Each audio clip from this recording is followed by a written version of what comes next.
Shifting gears a bit, what are your views on the recent workplace practices like moonlighting and coffee patching? I mean, how do they align with or challenge the traditional notions of work ethics? Yeah, so see, unethical practices have been in existence forever, right?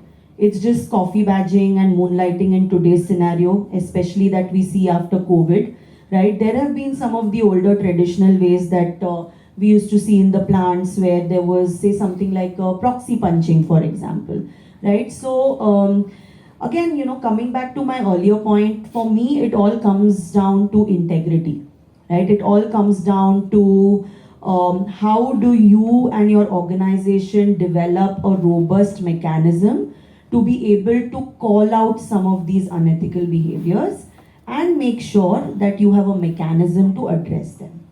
I think to me that is important. There is going to be, today there's coffee badging, tomorrow there's going to be something else, right? We're talking about people over here, right? And when it comes to people, there are going to be people practices sometimes that are going to be unethical.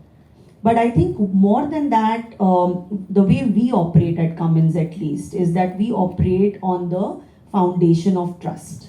We trust our employees. In fact, just to give you guys an example, at Cummins, we do not have any swiping in and swiping out that we need to do when we come in and out of the office. We completely base our time and attendance system on trust. Now, does that mean that there are people who don't take undue advantage of it? Of course, there are people that try to find loopholes and leeways in terms of some of these trust-based practices that we have. But I think what's more important is that to have the realization that these things are going to exist, these things are very much going to be there. But what we can do as leaders and as an organization is to have a strong mechanism to address some of these concerns. Well, trust is surely the base for every relation, and all companies can do is be more acceptable and flexible towards these kind of situations.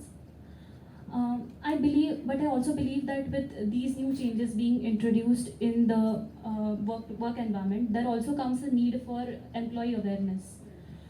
So how can one effectively promote and encourage these kind of aware behaviors amongst the employees?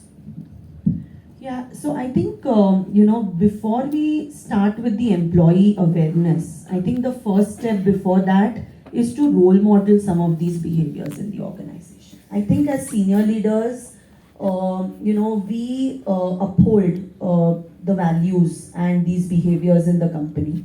I think it is the tone at the top that first needs to define the DNA of the organization. And then, of course, there could be multiple ways of creating awareness, maybe